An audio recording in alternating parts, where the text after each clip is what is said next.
Assalamualaikum warahmatullahi wabarakatuh. Selamat berjumpa kembali dengan saya, penyaji dan menjelas materi-materi TOEFL test yang dalam hal ini, dalam beberapa seri yang sudah lewat itu menjelaskan soal-soal TOEFL dalam written and written expression questions. Satu bagian tes TOEFL dalam season 2 yang akan membahas atau menilai kemampuan Anda dalam mengetahui secara grammar atau grammar dalam bahasa Inggris yang disajikan dalam bentuk soal-soal. Kali ini saya akan melanjutkan seri-seri sebelumnya dan akan sampai kita hari ini dalam pembahasan di seri ke-7. Namun sebelum saya melanjutkan, informasi apapun yang saya berikan, terlebih dahulu mohon Anda untuk bisa subscribe untuk pengembangan channel ini dan tekan tombol like, share kepada teman-teman yang membutuhkan, dan kalau ada hal yang ingin ditanyakan atau dijelaskan lebih jauh mengenai ini tayangan hari ini, Anda bisa sertakan komen di tempat yang disediakan. Sebelumnya saya ucapkan terima kasih dan mari saksikan bersama apa yang saya akan jelaskan hari ini.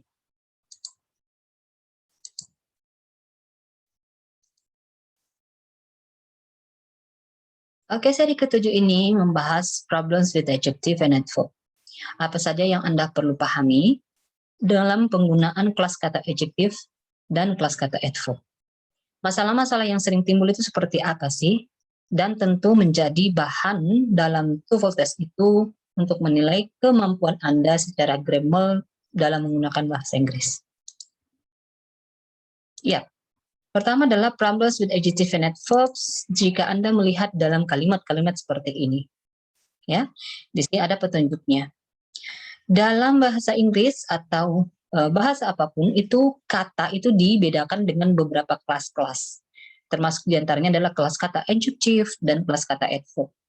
Di 3 kalimat ini saya mau menjelaskan satu contoh misalnya menggunakan kata beautifully. Beauty, beautiful, and beautifully. Ya, beautifully itu adalah adverb. Oke. Nah, saya langsung kepada poin dalam kalimat ini. Beautifully ini saya gunakan untuk kalimat ini. Mengapa saya tidak menggunakan beautiful? Oke, karena dalam kalimat she sings, saya tidak mengomentari atau memberi informasi tambahan tentang lagu apa yang dia nyanyikannya. Tetapi dalam kalimat ini saya cuma mengomentari bagaimana dia bernyanyi. Maka untuk penambah keterangan tersebut, aktivitas tersebut, atau aktivitas yang dilakukan oleh si dia, dalam hal ini bernyanyi, maka kelas kata yang kita gunakan adalah adverb, ya, bukan adjective. Maka saya menggunakan kata beautifully untuk memberi keterangan tentang aktivitas bernyanyi yang dilakukan oleh seorang wanita, ya.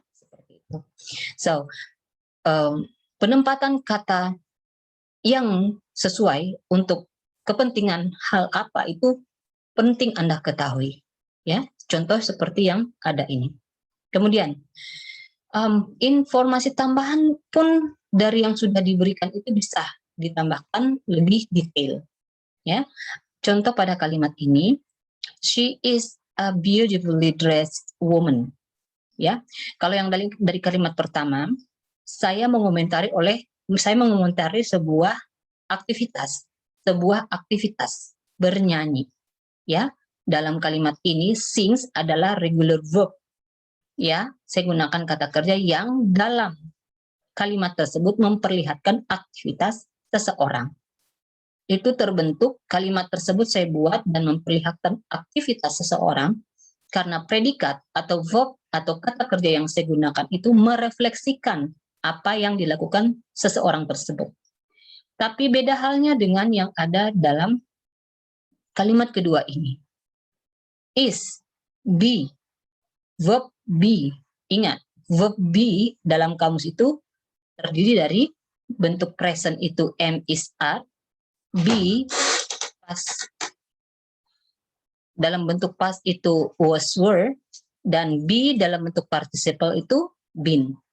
Kita tempatkan dalam kalimat ini tidak merefleksikan aktivitas yang dilakukan oleh seseorang, tetapi merefleksikan kondisinya, sifatnya, keadaannya, bagaimana look like-nya. Contoh seperti dalam kalimat ini. Kalimat ini menggunakan predikat linking verb namanya. Sebentar akan Anda lihat, saksikan linking verb itu apa-apa saja. Selain to be, linking verb yang lain itu apa sih? Banyak. Di mana ketika Anda menggunakan adverb, Anda menggunakannya melekat atau menjadi satu rangkaian dalam sebuah frasa. Tidak bisa berdiri sendiri seperti ini. She sings beautifully. Kalau Anda mau menggunakan satu kata seperti ini, she sings beautifully, kalau menggunakan linking verb, beautifully itu harus diganti kelasnya. Kelas kata adjektif yang Anda gunakan. Tapi kalau Anda tetap mau menggunakan beautifully untuk kalimat she is beautifully, itu bisa tetapi dengan syarat Anda masukkan dalam rangkaian noun phrase seperti ini. Beautifully itu menjelaskan bagaimana cara berpakaian seorang perempuan. So, kalau dalam pattern atau polanya, membuatnya seperti ini. Itu kalau ada concern ya, Anda tetap mau menggunakan kata beautifully untuk kalimat kedua. Nah, Anda lihat polanya seperti ini. Polanya seperti ini. Anda bisa gunakan beautifully, tapi memberi komentar tambahan atau informasi tambahan terhadap kata sifat tertentu, di mana kata sifat ini menjelaskan benda tertentu. Jadi seperti itu. Jadi fungsi beautifully ini, fungsi beautifully ini menjelaskan sifat dress atau menggunakan atau memakai pakaian dari seorang perempuan. Begitu caranya menempatkan adverb jika kita ngotot menggunakan beautifully untuk kalimat di sini. Ya, apakah beautifully ini menjelaskan she? Tidak. Beautifully ini menjelaskan secara langsung menjelaskan si dianya, tidak secara langsung tapi menjelaskan caranya berpakaian. Jadi orang tersebut itu kita bisa menjelaskan caranya dia dalam beberapa hal. Untuk kalimat ini caranya dia menggunakan atau berbusana. Ya, caranya dia berbusana. Maka beautifully ini dalam konteks memperjelas bagaimana cara berbusananya ya perempuan tersebut. Nah, polanya seperti ini, jangan terbalik. Pola seperti ini kalau dalam TOEFL test itu biasanya justru dibuat tidak berurutan. Contohnya adalah seperti ini kalau dalam TOEFL test, seharusnya kan begini. She is a beautifully dressed woman. Dia adalah wanita yang berbusana dengan indahnya. Dengan indahnya. Jadi kalau dengan indahnya itu kelas kata adverb di situ. Ya. Nah, dalam TOEFL test itu biasanya dibalik. Ya. Nah, di situ Anda harus piawai. Ini posisinya terbalik. Nah, jika Anda pilih jawaban itu, yang salah itu sebagai jawaban Anda justru. Biasanya dalam TOEFL test dihadirkan seperti ini kalimatnya. She is a dressed beautifully woman. Jadi dia balik. Dia balik tempatnya. Nah, dalam tayangan ini Anda bisa lihat order yang sebenarnya seperti ini. Untuk mengatakan dia adalah seorang perempuan, dia adalah seorang wanita yang berbusana dengan indahnya. Caranya menyusun seperti yang Anda lihat sekarang. Oke. Berikutnya lagi, jika menggunakan satu lagi adverb, itu boleh saja, semuanya make sense. Semuanya boleh, tapi yang make sense ya. Tidak harus semua kita tempatkan, tapi ketika kita maknai justru membuat kita bingung untuk memaknainya, itu juga tidak perlu. Tapi kalau menambahkan satu lagi truly, maksudnya sesungguhnya, sebenar-benarnya wanita tersebut itu berbusana dengan indahnya, maka adverb itu kita bisa tambahkan. Tapi tempatnya di sini. She is a, mau tambahkan lagi adverb, tambah lagi di depan, tambah lagi di depan. Tetapi tempatnya sebelum kata sifatnya. Bukan juga ditaruh sebelum kata bendahnya. Jadi urutannya adalah kalau adverb dan adjective Anda mau tempatkan, pastikan ada noun yang mau dijelaskan. Itu dulu. Ya. Jadi misalnya, she is a woman. She is a woman. Ya kan? Nah, kita menggunakan she is a dressed woman.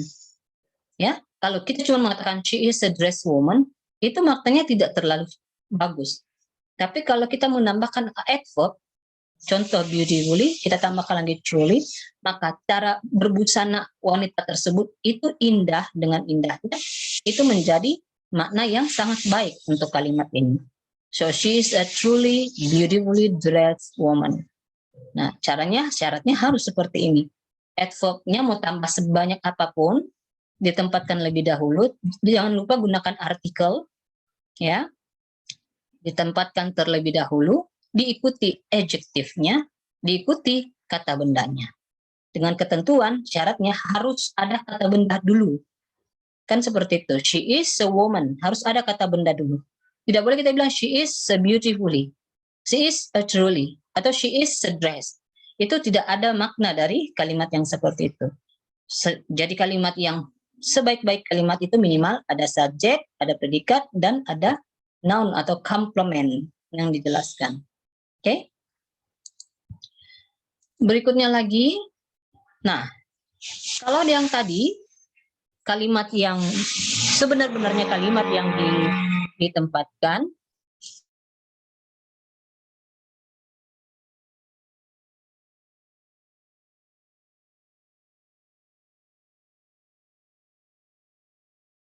untuk kalimat ini justru saya perlihatkan 3 kalimat yang salah. Kalau sebelum saya jelaskan, kira-kira saya beri waktu sekian detik. Kalau mau di-post juga boleh. Bagaimana cara memperbaiki ketiga kalimat ini? Di situ sudah ada clue-clue, ya, sudah ada clue-clue. Untuk kalimat ini, they were seated at leisurely table. Kata leisurely ini, clue-nya adalah tanda panah ke arah table. Artinya butuh kata yang menjelaskan meja. Butuh kata yang menjelaskan meja. Kata yang menjelaskan noun, kelas kata adjektif yang kita ambil. Ingat, kata yang menjelaskan noun, kelas kata adjektif yang kita ambil. So, kalau di sini adverb, oh berarti kita harus perbaiki. Yang kedua, the child talk quick. Ada arah panah yang diinginkan di situ adalah kata quick ini butuh kata dari kelas kata yang mau menjelaskan tentang aktivitas. Menjelaskan tentang aktivitas.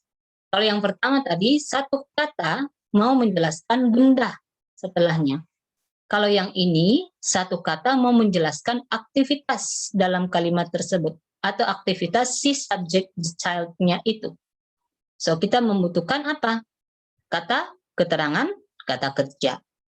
So, untuk kalimat ketiga, di sini kita membutuhkan satu kata untuk menjelaskan aktivitas membaca. Ya, aktivitas membaca. Bagaimana di aktivitas membaca dari teks tertentu, yaitu long story. Gimana cara membacanya ya? Nah, dari yang kalian lihat di sini, sebelum saya jelaskan, Anda bisa pause, kemudian mengira-ngira saja dulu. Kalau yang leisurely ini diganti menjadi kata apa ya? Quick ini diganti menjadi kata apa ya? Extreme ini diganti menjadi kata apa ya? Yang jelas katanya tidak dihilangkan, tetapi kelas katanya. Sekali lagi, kelas katanya yang dirubah. Ya, ingat kita fokus tentang adjective dan adverb. So, tentu kalau di sini adverb salah, di sini adjective salah, di sini adjective juga salah, berarti kelas kata sebaliknya yang satunya yang harus kita gunakan. Oke? Nah, sudah? Kira-kira seperti apa ya? Mari kita coba satu. They were seated at a leisurely table. Untuk memperbaiki kalimat ini ternyata butuh kata adjective dari kalimat yang lebih dahulu tadi sebelumnya. Adverb ini ternyata harus diganti dengan kata adjective large. Jadi yang digunakan bukan largely tapi large. Kenapa? Kita butuh kata sifat luas ya untuk memberi atau mensifati kata benda yang dimaksud. So kalau untuk mensifati kata benda yang dibutuhkan adalah adjective, bukan adverb. Oke? Terus, untuk kalimat yang kedua, the child talk quick. Kita butuh quickly. atau adverb. Karena kita menjelaskan, bukan menjelaskan tentang benda, tapi menjelaskan tentang aktivitas. Menjelaskan tentang aktivitas. Dari regular verb seperti talk. Oke? Kemudian, kalimat berikutnya, ternyata kalau kita perbaiki, kalimatnya seperti ini. We read extremely a long story. Extremely a long story. Ya, kalimat extremely ini menjelaskan tentang bagaimana aktivitas membaca terhadap cerita yang cukup panjang itu. Ya kan? Dilakukan secara extremely a long story. Ya, seperti itu. Oke, pembahasan selanjutnya adalah mengenai bagaimana kata sifat jika digunakan setelah linking verb. Kata sifat jika digunakan setelah linking verb. Kalau begitu, kata sifat yang kita gunakan ini syaratnya adalah subjek, predikat yang kita gunakan dalam kalimat tersebut adalah dalam bentuk linking verb. Jika kita mau menggunakan adjektif, jika kita mau menggunakan adjektif, syarat untuk predikatnya dalam bentuk linking verb, maka kita gunakan adjektif. Nah, di sini ada tabel-tabel, ada tiga baris, 1, 2, 3, dan linking verb yang di bawah. Yang baris pertama yang saya mau katakan adalah seperti ini. Ini kalau kita menggunakan membuat kalimat seperti biasa, ya, subject plus regular verb plus adverb. Anda buat kalimat ini jika kita mau mengatakan informasi atau membuat kalimat di mana dalam kalimat tersebut terlihat secara nyata aktivitas seseorang. Ya, so regular verb itu selain daripada linking verb. Ya, regular verb itu misalnya kalau kita mengangkat, menyapu, berkumandang, berlari, menulis dan sebagainya, linking regular verb tersebut. Ketika Anda membuat kalimatnya, a regular verb is followed by an adverb. The adverb describes the verb. Jadi kalau kita membuat kalimat dengan pola seperti ini, yang kita gunakan adalah, kalau kita gunakan adverb, maka adverb tersebut itu akan menjelaskan aktivitas dari si subjeknya. Ya. Tapi kalau kita menggunakan adjektif, adjektif itu bisa digunakan dalam kalimat jika, kalau untuk kalimat seperti ini, predikat yang digunakan dalam bentuk linking verb, maka adjektif yang disematkan, diletakkan di situ, menjelaskan bagaimana situasi, kondisi si subjeknya. Sekali lagi, kondisi si subjeknya. Kalau untuk ini, kalimat yang di atas, adverb itu menjelaskan bagaimana aktivitas dilakukan, bagaimana aktivitas berlangsung oleh si subjek. Tapi kalau kita menggunakan predikat dengan menggunakan linking verb, maka kita ambil kosakata adjektif untuk memperjelas kondisi si subjeknya. Ya kan? Jadi kalau adjektif kita gunakan untuk memperjelas kondisi si subjek, sebelumnya itu hadirkan dulu linking verb. Ya. Nah, terus kalau yang baris ketiga, misalnya kita sudah tentukan subjek, kemudian linking verb-nya, terus kita seperti biasa ada adverb di situ. Adverb-nya itu akan menjelaskan kondisi kata sifat yang dimaksud sebagai bagian dari penjelas tentang si subjeknya. Ya, jadi kalau ada dua kelas kata Anda tetap menggunakan adverb dan adjektif, susunannya harus seperti ini. Setelah subjek, linking verb, adverb lebih dahulu, baru adjektifnya. Syaratnya ingat, subjek, linking verb, bukan regular verb. Linking verb, di mana Anda tetap mau menggunakan dua kelas kata adverb dan adjektif. Membuatnya urutannya harus seperti ini. Ya, subjek, linking verb, adverb dulu, terus adjektifnya. Maknanya apa? Maknanya sebenarnya adjektif tersebut diberi informasi tambahan dengan penambahan adverb. Sesungguhnya seperti yang ini, itu mau menjelaskan kondisi si subjeknya. Tetapi kondisi tersebut kita tambahkan lagi adverb. Tidak ada masalah, tetapi urutannya harus seperti ini, jangan terbalik. Nah, linking verb itu ada beberapa. Anda bisa browsing lagi lebih banyak, tetapi yang seperti ini ya, appear, become, itu from the five sense of a human, ya, from the five sense of a human. Jadi kondisi-kondisi dari seseorang yang belum terlihat aktivitasnya itu namanya linking verb, ya. Seperti yang berasal dari panca indera kita, ya, melihat, the see, smell, taste, prove, look, feel, appear, be, become.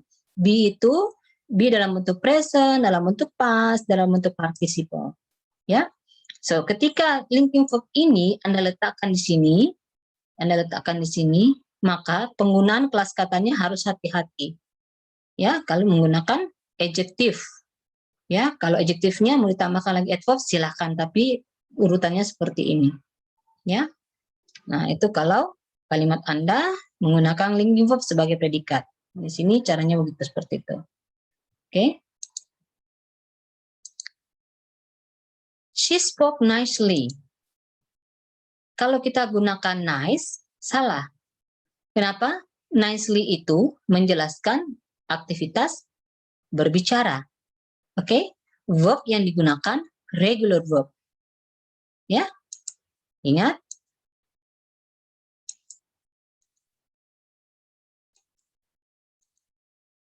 Nah, ini. She spoke nicely. She spoke nicely. Dia berbicara dengan bagusnya. Berbicara dengan bagusnya. Nicely, adverb yang kita gunakan mau menjelaskan aktivitas berbicara. Oke? Jadi jangan katakan she spoke nice. Salah. Karena kata nice yang diinginkan jika kalimatnya seperti itu, yang diinginkan adalah kelas kata keterangan kata kerja. Ya, jadi misalnya kalimatnya adalah she spoke. Tambahkan kelas kata yang diperlukan. Maka Anda mengambil misalnya begini pertanyaannya. She spoke, gunakanlah kelas kata nicely or nice. Maka karena kita sudah tahu polanya, maka kita mengambil adverb, ya, bukan adjective nice. Oke. Nah, jika kalimatnya she looks adalah termasuk dalam linking verb. Maka ketika ditanyakan kelas kata apakah yang Anda gunakan untuk nice, apakah kelas kata adjective atau adverb, maka yang kita gunakan adalah kelas kata adjective. She looks nice. Karena nice ini menceritakan, menggambarkan look, bagaimana si subjeknya tersebut. Jadi kita tidak boleh mengatakan she nice, tapi setelah she diikuti oleh linking verb. Ya, terserah Anda menggunakan linking verb ini atau menggunakan be. Ya, looks ini kita bisa gunakan linking verb be. Yang sesuai untuk she pasti is. She is nice. Ya, tapi jangan gunakan nicely. Karena belum ada aktivitas dari si dianya. Ya, kalau sudah ada aktivitas dari si dianya, terlihat aktivitasnya menggunakan regular verb, baru kita gunakan nicely. Tapi kalimat ini cuma mau menjelaskan bagaimana dia apa adanya. Ya, penampakannya. Jadi she looks nice. Gunakan adjective setelah linking verb. Oke. He seemed usually nice. Nah, setelah nice kita tambahkan lagi keterangan yang lain. Bagaimana dia begitu adanya, begitu biasanya. Nah, kalau begitu biasanya, ataukah kita gunakan yang sebaliknya. Tidak biasanya seperti itu misalnya. Tidak biasanya seperti itu. Nah, tidak biasanya itu adalah adverb, unusually. Ini boleh kita tambahkan. Tetapi ingat, kita tidak boleh mengatakan he seems unusually. Tapi kita gunakan unusually untuk menjelaskan tidak biasanya. Kenapa? Oh, terlihat baik, tapi tidak biasanya seperti itu. Harus menjelaskan kata adjective setelahnya. Jika kita ngotot menggunakan kelas kata adverb dan kelas kata adjective untuk verb predikat dengan menggunakan linking verb seperti ini. Ya, seems unusually nice. Seperti itu. Nah, sekarang yang saya mau perlihatkan ini adalah bagaimana posisi adjective and adverb secara betul. Ya, dalam soal TOEFL itu biasanya penempatan. The position is something is a big problems of them jika kita tidak banyak berlatih untuk mengetahui itu. Ya, contoh the information important. Ya, di sini Anda sudah bisa lihat adjective itu sebenarnya menjelaskan noun, tapi dalam bahasa Inggris itu dia tempatnya terbalik kalau dalam bahasa Inggris. Kalau kita informasi yang penting, kata penting itu hadir setelah kata informasinya. Tetapi dalam bahasa Inggris penempatannya harus dibalik, ya, harus dibalik menjadi important information, ya. So yang noun itu harusnya di belakang, adjektifnya duluan yang hadir. The information, the important information is on the first page. Okay. Nah, untuk yang seperti ini, kata recently, ya, yang saya mau beri bisa hadir, bisa ditempatkan dengan berbagai cara. Ya, bisa di sini setelah predikat, ya, setelah predikat seperti ini, he taken recently an English course. Kata recently ini bisa ditempatkan di, kita bisa lihat di sini, bisa di awal. Recently he has taken an English course, bisa di tengah, ya, bisa di tengah setelah diantarai di kata kerja seperti ini, misalnya dalam present perfect. Kalau present perfect itu predikatnya selain taken harus diawali dengan has, ya, atau to have. Kalau kita menggunakan present perfect atau perfect tense. Ya, kalau kita menggunakan perfect tense, kita menggunakan kata kerja ketiga taken, tapi awali dulu dengan to have. Kebetulan has di sini digunakan karena subjeknya orang ketiga tunggal. Nah, kata recently bisa ditempatkan di antara has dan taken. Yang kedua. Dan yang terakhir, kita taruh di belakang kata di akhir kalimat. Kalau ini di awal kalimat, ini di akhir kalimat. He has taken an English course recently. Ya, jadi posisi-posisi ini akan menjadi bagian dalam TOEFL test. Ya, persoalan penempatan tempatnya juga bisa menjadi masalah jika Anda tidak hafalkan semua ini. Oh, penempatannya seperti itu. Jadi, misalnya dia mau tempatkan di tengah-tengah kalimat, tetapi penempatannya salah. Misalnya dia katakan begini, he recently has taken. Nah, salah. Tidak boleh seperti itu. Ya. Nah, ini ada berikut soal untuk memfollow up pemahaman Anda. Jadi ketika diberikan materi, tentu Anda harus follow up diri Anda dengan mengerjakan soal-soal yang ada. Oke?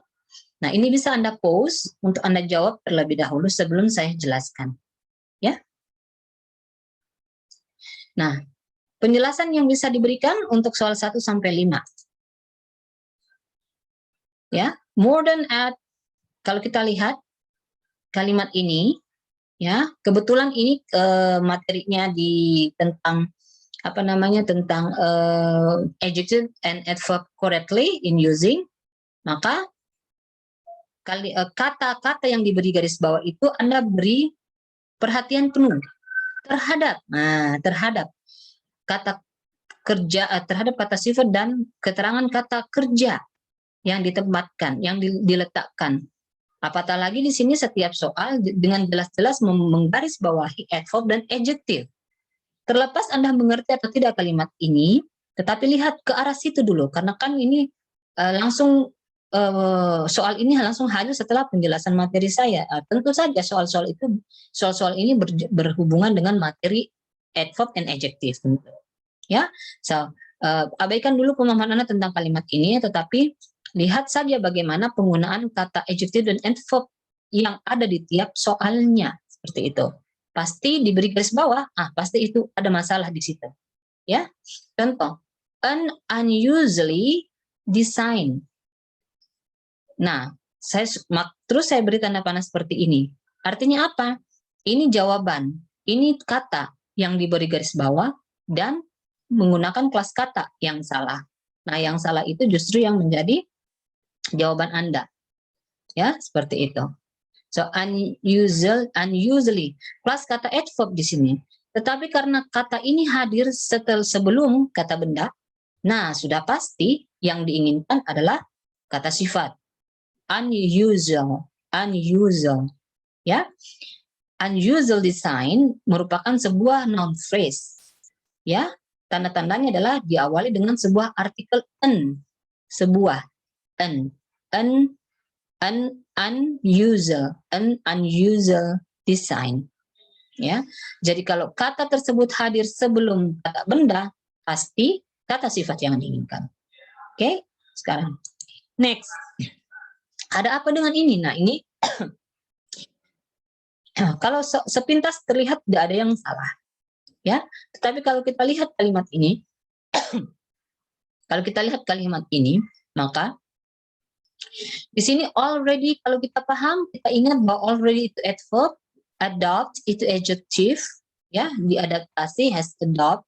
Jika kita lihat kalimatnya seperti ini, by the beginning of the 1915, ya, 1915 states, ya, negara-negara yang negara-negara di awal tahun, ya, di awal tahun 15 negara, ya, 15 negara di abad pertengahan, di awal abad tahun 80-an gitu.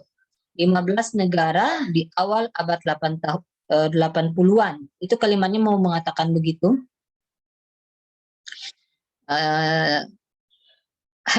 Jika kita lihat bahwa kalimat ini predikatnya adalah had adopted, tapi ada already dan diberi garis bawah seperti begini nih, ya, adopted sama already diberi garis bawah seperti ini.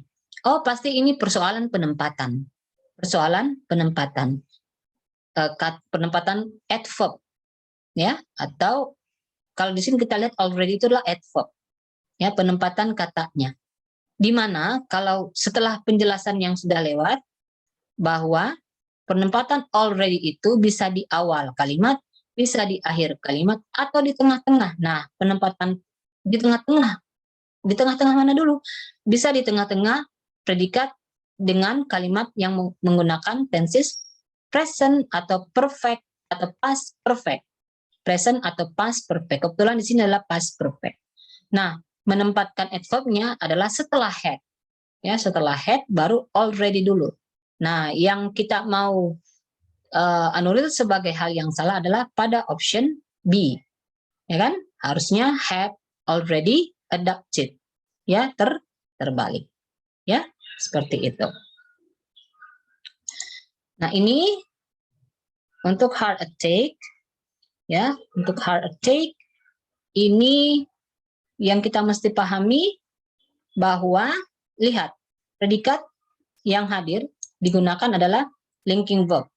Predikat yang digunakan adalah linking verb are.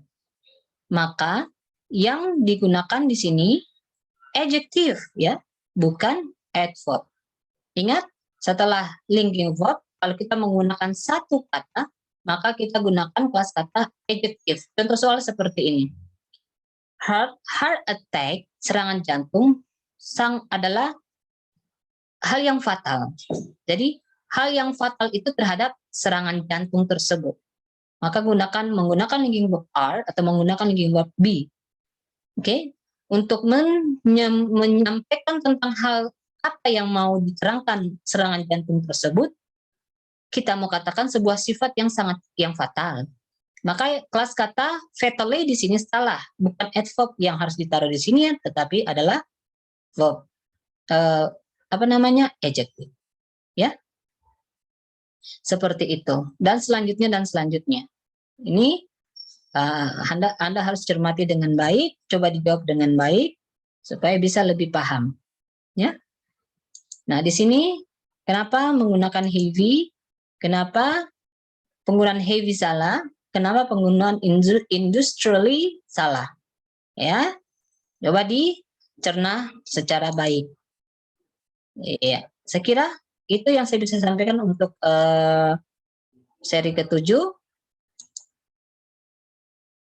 Dan semoga informasi di seri ke-7 ini bermanfaat dan bisa Anda pahami dengan baik. Sisa soal yang soal yang ada, saya berikan clue-nya, tetapi bagaimana memperbaikinya itu menjadi tanggung jawab Anda. Kita ketemu di seri-seri berikutnya lagi, di seri ke-8 dan 9. Tetapi sebelum saya akhiri, jangan lupa subscribe, like, and comment untuk pengembangan channel ini. Wassalamualaikum warahmatullahi wabarakatuh dan good day.